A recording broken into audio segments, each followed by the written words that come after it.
الحمد للہ والصلاة والسلام علی رسول اللہ لا حول ولا قوة الا باللہ رب اشرح لی صدری ویسر لی امری واحلل عقدۃ من لسانی یفقهوا قولی ربی زدنی علما۔ السلام علیکم ورحمۃ اللہ وبرکاتہ۔ عزت دار بہنیں اور عزت دار بھائی، آپ سب کا ویلکم ہے اس نماز کے مسائل کلاس 13 میں۔ ہم نماز کے مسائل 13 تک پہنچ گئے ہیں، اور اس میں ہم پچھلی کلاس میں جو نماز کے مسائل پڑھ رہے تھے آج بھی اسی کو دوبارہ ہم پڑھیں گے۔ تو لاسٹ کلاس میں ہم نے ریویژن بھی کیا تھا، اور آپ لوگوں کو جو بھائی بہن تھے ان کو سوال بھی پوچھا تھا۔ پہلے ریویژن بھی سوال حل کرتے ہیں، اس کے بعد ریویژن کرتے ہیں۔ آج کی کلاس میں کچھ اسپیشل ہیں، وسوسے کے بارے میں کچھ اسپیشل لے کر آیا آپ کے لیے، تاکہ آپ کو سمجھ میں آئے اور گہرائی سے کہ وسوسوں سے کس طرح سے بچیں اور وسوسے ہوتے کیا ہیں، کیسے آتے ہیں۔ یہ ساری کمپلیٹ ڈیٹیلز انشاءاللہ اسی میں پڑھیں گے۔ تو شروع کرتے ہیں کلاس نمبر 12 کے ریویژن پہلے اور اس کے کوئز۔ سب سے پہلے آپ لوگ بھائی بہنوں سے سوال پوچھا تھا کہ آپ سے اگر کوئی پوچھے کہ اذان کیوں ہوتی ہے، تو اذان کا جواب آپ کا کیا جواب ہوگا، اور آپ کیا کہیں گے ان کو؟ یعنی اگر آپ نے کلاس میں کل جو پچھلی کلاس میں پڑھا ہوگا تو آپ کو ان کو کیا جواب دینا ہے۔ ہم نے آپ کو بتایا تھا کہ آپ ان کو بتائیں کہ مسلمانوں کے لیے نماز کا اعلان ہے، اذان مسلمانوں کے نماز کے لیے اعلان ہے، اور اذان اسلام کی ایک نشانیوں میں سے ایک نشانی ہے۔ کتنا بھی زمانہ ماڈرن ہو جائے اور آگے بڑھ جائے، لیکن اذان کا جو سسٹم ہے وہ چینج نہیں کر سکتے۔ ٹھیک ہے، جو اذان کا سسٹم ہے وہ چینج نہیں کر سکتے۔ اذان کسی انسان نے ایجاد نہیں کی، اللہ سبحانہ وتعالیٰ نے اسے بتلایا اور ہمیں سکھایا ہے۔ ٹھیک ہے، یہ آپ کو ان کو بتانا ہے کہ اذان کسی انسان نے ایجاد نہیں کی، یہ اللہ سبحانہ وتعالیٰ نے ہمیں سکھایا اور بتلایا ہے۔ دوسرا سوال یہ تھا، کیا عورتیں اذان دے سکتی ہے؟ جی ہاں، اور آہستہ آواز سے عورتیں اذان بھی دے سکتی ہیں، اقامت بھی دے سکتی ہیں اگر وہ جماعت کے ساتھ پڑھتی ہیں تو۔ تیسرا سوال یہ تھا کہ اذان کی آواز سن کر اذان کی آواز کون نہیں سنتا؟ یعنی شیطان اذان کی آواز اپنے کانوں میں پڑنے نہیں دیتا، وہ اتنی دور بھاگ جاتا ہے۔ ایک جگہ تو آتا ہے کہ مدینہ میں جب آپ صلی اللہ علیہ وسلم تھے کہ وہ 35 کلومیٹر دور 35 کلومیٹر دور وہ بھاگ گیا تاکہ اذان کی آواز اس کے کانوں میں نہ جائے۔ پہلے تو سپیکر نہیں تھا، آج سپیکر ہے، تو سوچے آج کتنی دور جائے گا۔ آج اس کو 3500 کلومیٹر دور جائے گا تبھی اسے آواز آئے گی۔ تو شاید سمندر میں جائے گا تو شاید ہو سکتا ہے آواز اس کے کانوں میں نہ جائے۔ اور شیطان جب بھاگتا ہے اس کی ہوا خارج ہوتی ہے، اسے بہت تکلیف ہوتی ہے اذان سے، اور اتنی دور بھاگتا ہے۔ اور چوتھا سوال یہ تھا کہ آپ لوگوں کو کہ آج کی کلاس میں کون سی چیز اچھی لگی آپ کو، آپ لوگوں نے جواب دیا، اور آپ نے بتایا۔ اللہ سبحانہ تعالیٰ آپ لوگوں کو جزائے خیر دے، اللہ سبحانہ تعالیٰ آپ لوگوں کے حسنات کو قبول کرے۔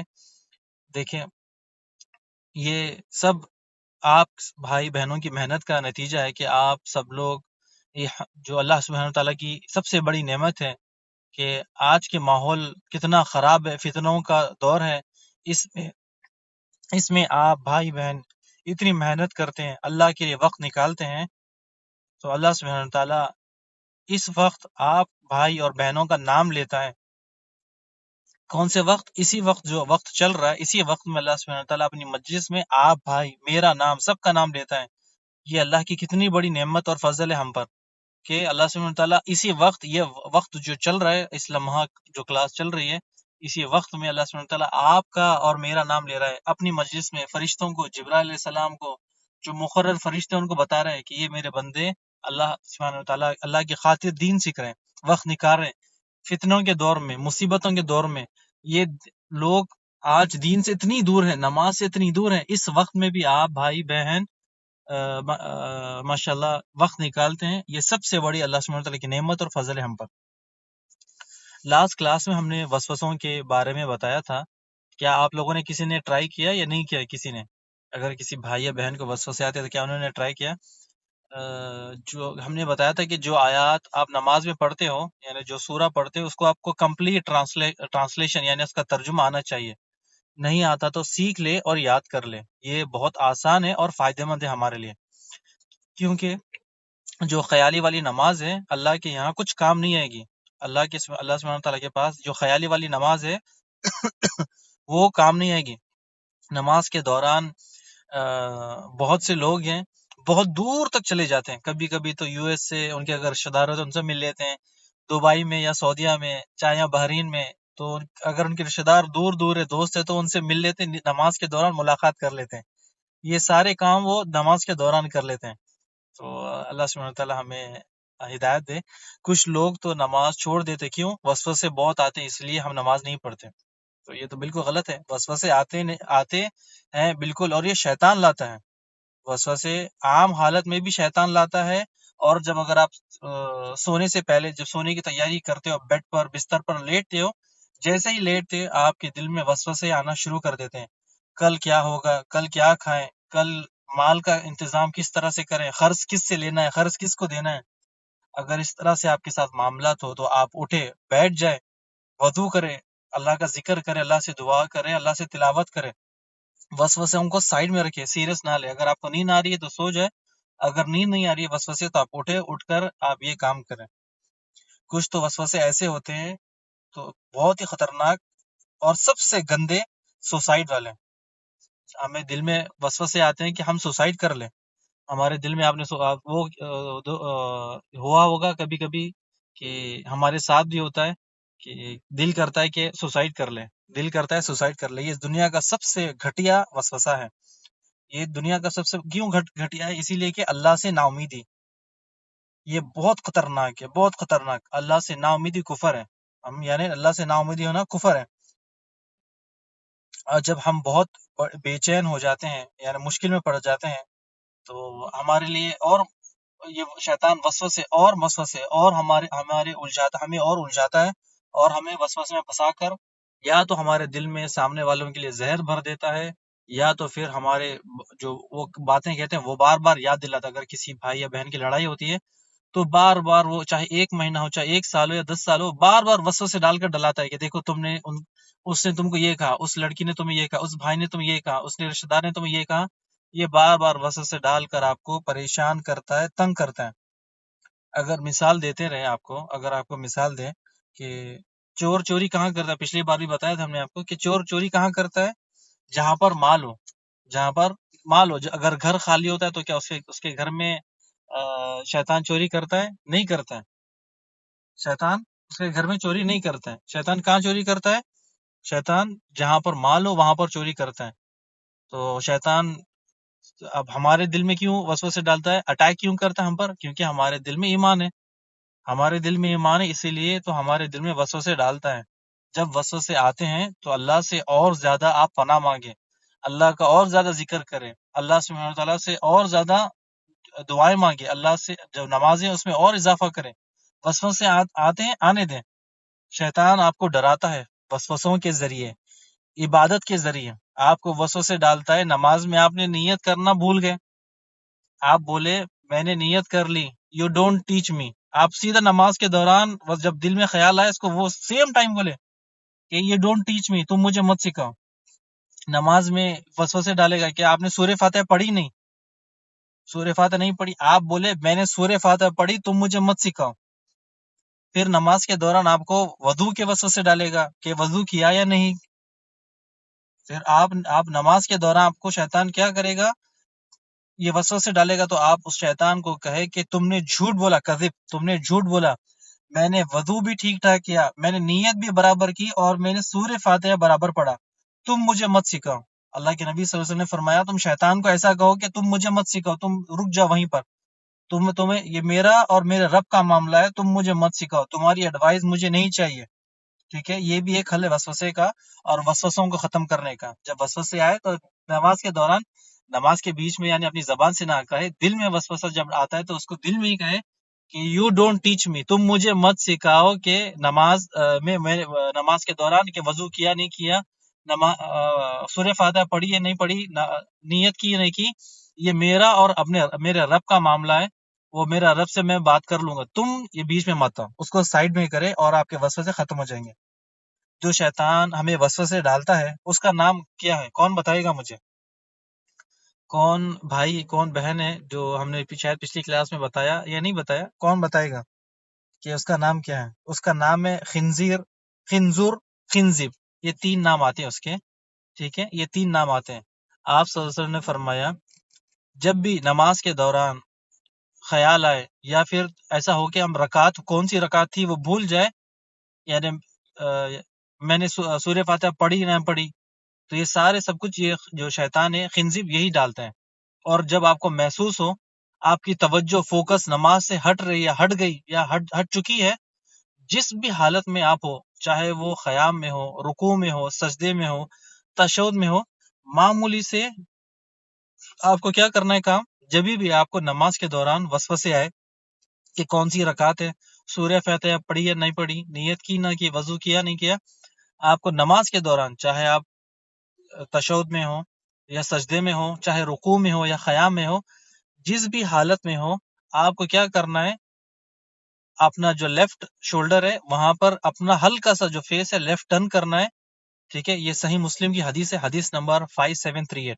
صحیح مسلم کی حدیث نمبر ہے 5738. اعوذ باللہ من الشیطان الرجیم پڑھے اور لیفٹ شولڈر کی طرف جو دل ہے، دل کی طرف 3 بار ہلکا سے تھوکے.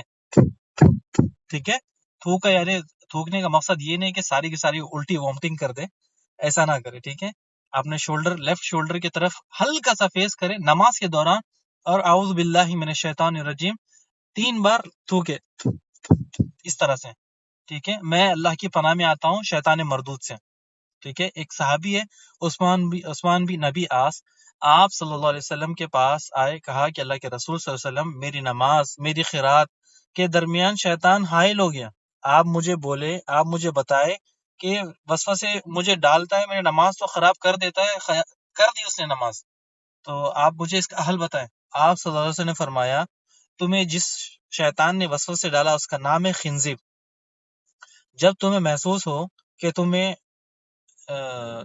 جب تمہیں محسوس ہو کہ تم کون سی رکعت میں ہو، قرات بھول گئے یا کچھ اور چیزیں یاد دلاتا ہے، تو تم 3 بار اپنی لیفٹ کھاندے کی طرف، یعنی جو دل ہے وسوسے دل میں ڈالتا ہے نا، تو 3 بار تھوکے، اعوذ باللہ من الشیطان الرجیم پڑھے اور 3 بار تھوکے ہلکا سا. ٹھیک ہے، کیونکہ یہ جو وسوسے ہیں یہ کہاں پر ڈالتا ہے؟ دل میں. اور شیطان وسوسے کیسے ڈالتا ہے؟ ڈالتا ہے پیچھے ہٹ جاتا ہے، ڈالتا ہے پیچھے ہٹ جاتا ہے. یعنی اب نماز کے دوران آپ ایک خیال ہوتا ہے، اس کے بعد دوسرا خیال ہوتا ہے، دوسرے سے تیسرا، تیسرے سے چوتھا، چوتھے سے ڈالتا ہے، یعنی ایک جگہ نہیں ہوتا ہے، وہ آگے پیچھے کرتا رہتا ہے. یہ وسوسے جو ہم پڑھتے ہیں نا، قل اعوذ برب الناس ملک الناس الہ الناس، یہ جو ہے نا اس کا ترجمہ یہ سارا کہ اس میں ترجمے میں یہی ہے کہ اللہ سبحانہ وتعالیٰ فرماتا ہے کہ شیطان وسوسے ڈالتا ہے، پیچھے چلے جاتا ہے، انسان کو بھٹکاتا ہے، پیچھے چلے جاتا ہے.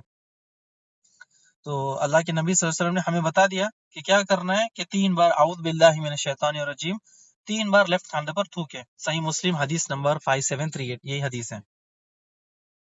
تو جب صحابی کہتے ہیں کہ جب میں نے یہ کام کیا تو اللہ سبحانہ تعالیٰ نے میرے یہ جو وسوسے شیطان ڈالا تھا وہ مجھ سے دور کر دیا.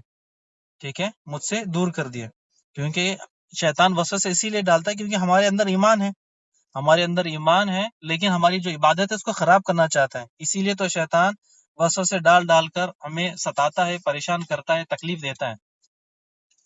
وضو کے دوران وسوسے، وضو کے درمیان وسوسے ڈالتا ہے.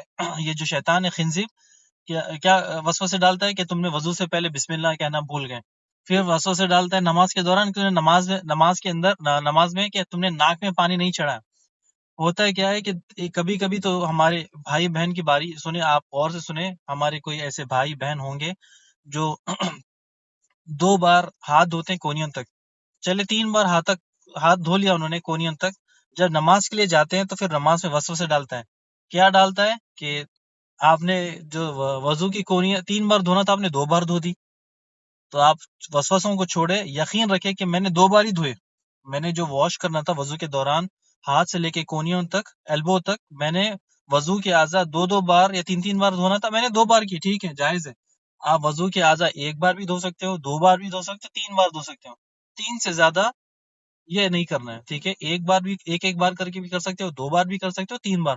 شاید پچھلی بار ہم نے وضو کے مسائل، طہارت کے مسائل میں بتایا ہوگا انشاءاللہ. ٹھیک ہے، اور وضو ہوتا ہے کتنا، 2 منٹ 3 منٹ، میکسیمم لگا لے 5 منٹ. 5 منٹ تو کسی کو ہوتے نہیں ہے، لیکن پھر بھی اگر اندازہ لگا لے اگر 5 منٹ ہم وضو کے لیے لگاتے ہیں، لیکن کچھ ایسے بھائی یا کچھ ایسے بہن ہیں گھنٹوں لگتے ہیں ان کو وضو کرنے کے لیے. اس سے بچیں، جو شیطان خنزیب ہے اس کی چال میں آپ بھائی اور بہن ہم نہ پھنسیں. گھنٹوں واش روم میں رہتے ہیں، سوچتے ہیں کہ میں نے وضو برابر کیا نہیں کیا، برابر ہاتھ دھوئے نہیں دھوئے، برابر پاؤں دھویا نہیں دھوئے، بار ہاتھ دھوتے پاؤں دھوتے، ہاتھ دھوتے پاؤں دھوتے، کم سے کم 3 بار 4 بار، یعنی لگا لے آدھا گھنٹہ 1 گھنٹہ، کتنے بار. تو یہ وسوسے کو چھوڑ کر آپ نے جتنے بار کیا اسی پہ اتفاق کریں. یعنی آپ نے 2 بار دھویا، ٹھیک ہے 2 بار کیا، خلاص چھوڑ دیں. کیونکہ جو شیطان ہے یہ بہت کمزور ہے، اس کی چالیں بھی بہت کمزور ہیں، لیکن ان پر چل جاتی ہے جن کا ایمان کمزور ہوتا ہے. ایمان والوں کا وہ کچھ نہیں بگاڑتا. جن کا ایمان کمزور ہے، ان کو وہ بہت، یعنی بہت بگاڑ، ان کو ستاتا ہے، وسوسے ڈالتا ہے، ان کو پریشان کرتا ہے. ہمیں اس کی چالوں کو سمجھنا ہے، اس کی چالوں میں پھنسنا نہیں ہے. اور جب بھی ہمیں وسوسے آئے، اللہ کی پناہ بار بار طلب کرے، اللہ کی پناہ بار بار طلب کرے. نماز کے حالت میں ہو یا پھر نماز کے الگ سے ہو، یہ شیطان وسوسے آپ کو ڈالتے رہتا ہے. ایک حدیث ہے مسند احمد کی، حدیث نمبر 23. ایک صحابی ہے اور کہا، اللہ کے نبی صلی اللہ علیہ وسلم کے پاس آئے کہ اللہ کے نبی صلی اللہ علیہ وسلم، میرے دل میں ایسے وسوسے آتے ہیں، ایسے خیالات آتے ہیں، اس کو زبان پہ لانے سے بہتر ہے کہ میں آسمان سے گرنا پسند کروں.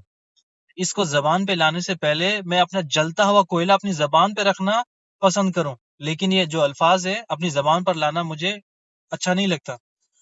اللہ کے رسول صلی اللہ علیہ وسلم نے فرمایا یہی تو ایمان کی نشانی ہے.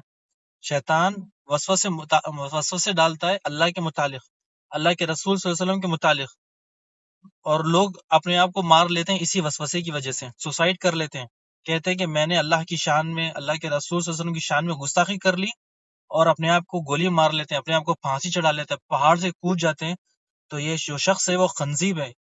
وہ یہی تو چاہتا ہے کہ آپ اللہ کی رحمت سے دور ہو جائے، اللہ کی رحمت سے آپ محروم ہو جائیں.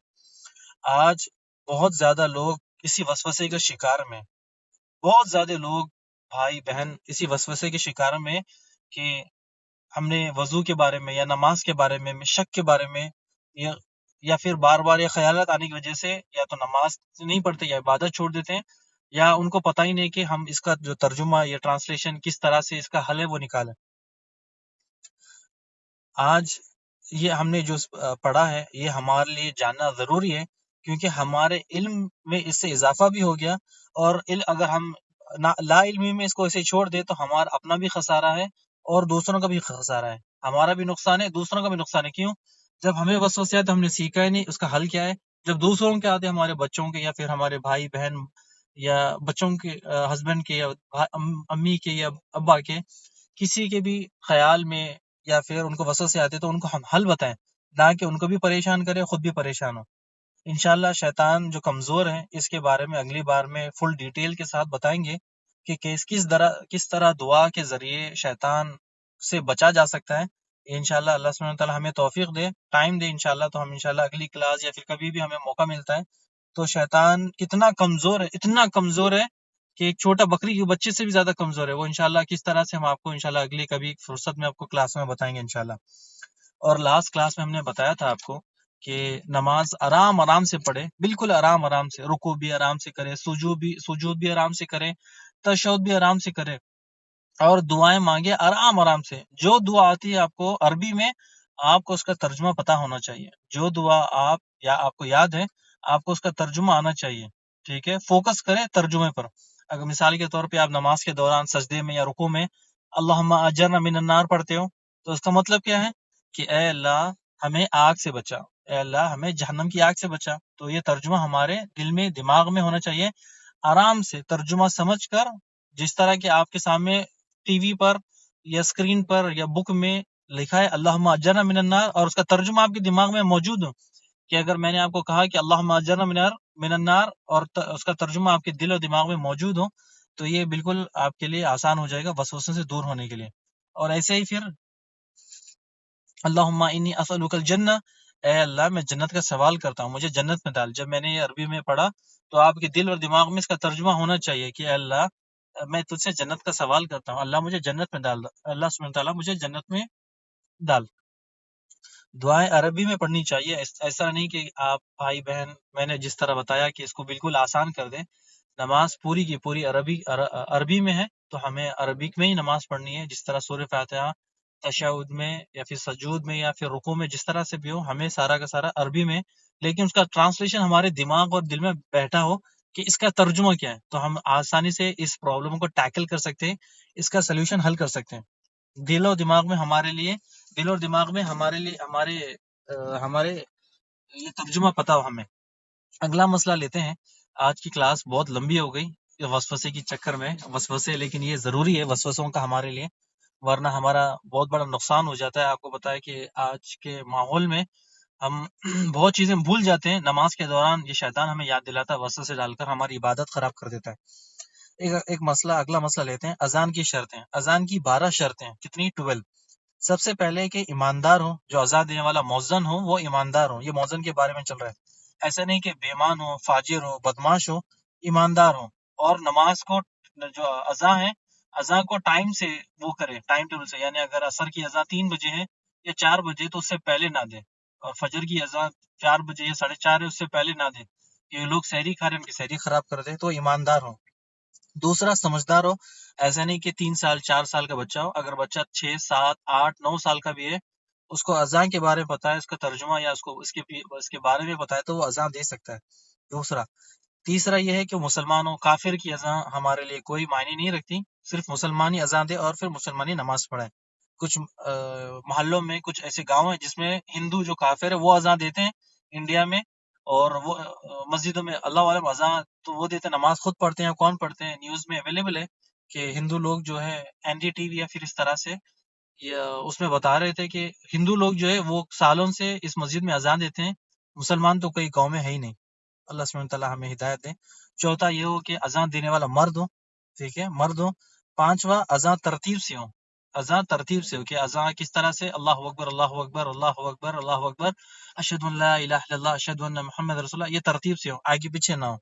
ٹھیک ہے. اور چھٹواں یہ ہے کہ مسلسل ادائیگی پہ مسلسل ادا کی جائے. یعنی اذان دینے کے ٹائم پر موبائل آ گیا، موبائل پہ بات کرنا چھوڑ، آدھی اذان کے بعد یا اور دوسرا کام کرنے لگے، اگر سانس پھول رہی ہے تو آپ کچھ سیکنڈ کے لیے رک سکتے ہو، پھر وہیں سے اذان دوہرا سکتے ہو. یا پھر کوئی اسپیکر کا مسئلہ یا پھر اور کوئی مشکل ہے تو اذان کچھ منٹ کے لیے، کچھ سیکنڈز کے لیے آپ روک سکتے ہو، ورنہ اذان کو مکمل دینی ہے اور رکنا نہیں بیچ میں. ساتواں یہ ہے کہ وقت داخل ہونے کے بعد دیں.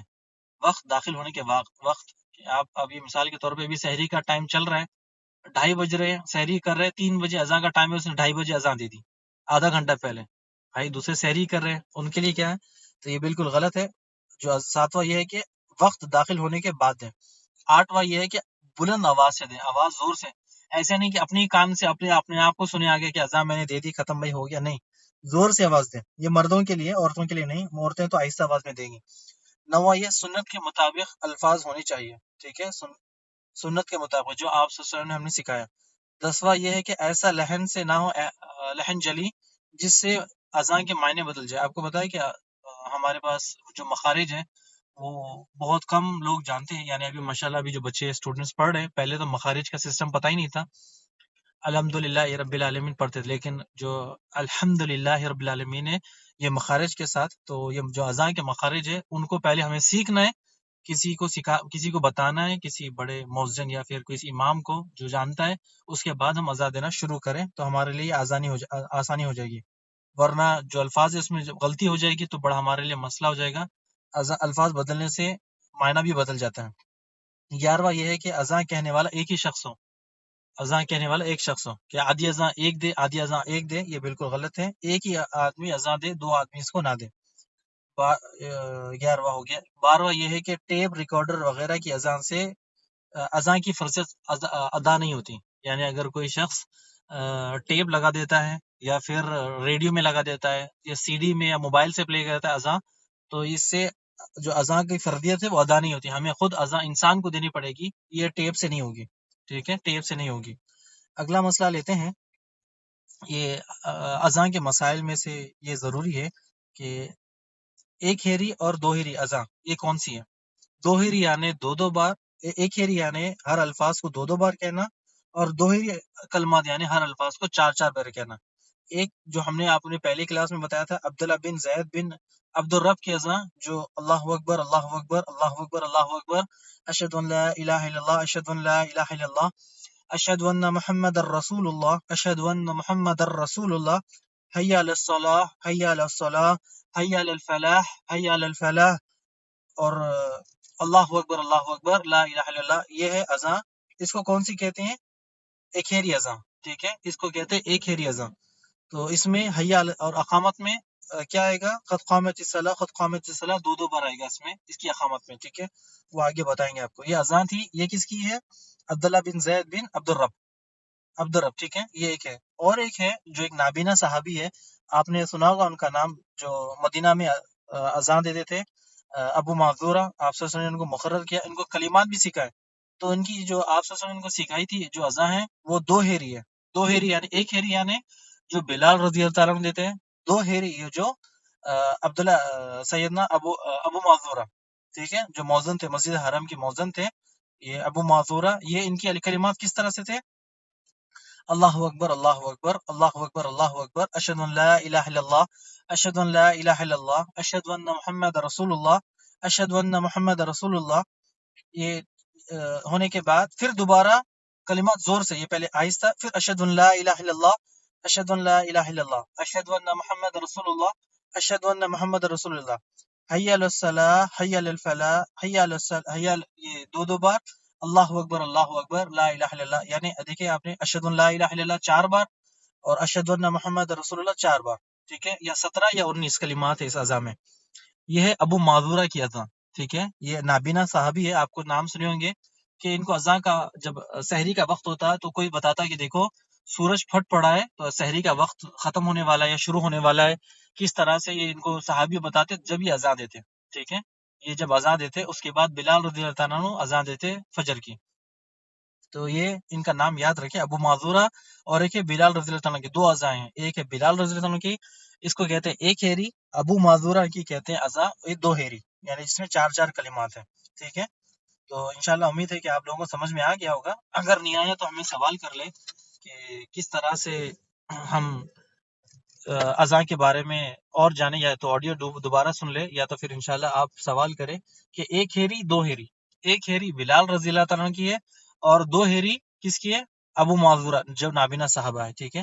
اچھا، ایک ہیری اذان کے ساتھ دو ہیری جو ہماری اذان ہے، اقامت ہے، وہ ایک ہیری ہوگی۔ کس طرح سے؟ مثال کے طور پہ اگر ہم ابھی پہلے والی جو بلال رضی اللہ عنہ کی ہم نے اذان سنی ہے، اللہ اکبر، اللہ اکبر، اللہ اکبر، اللہ اکبر، اشہد ان لا الہ الا اللہ، اشہد ان لا الہ الا اللہ، ہم نے 2 بار اشہد ان لا الہ الا اللہ پڑھا اذان میں، اور اقامت میں کس طرح سے آئے گا سنیں، اللہ اکبر، اللہ اکبر، اشہد ان لا الہ الا اللہ، اشہد ان محمد رسول اللہ، ایک بار، ٹھیک ہے؟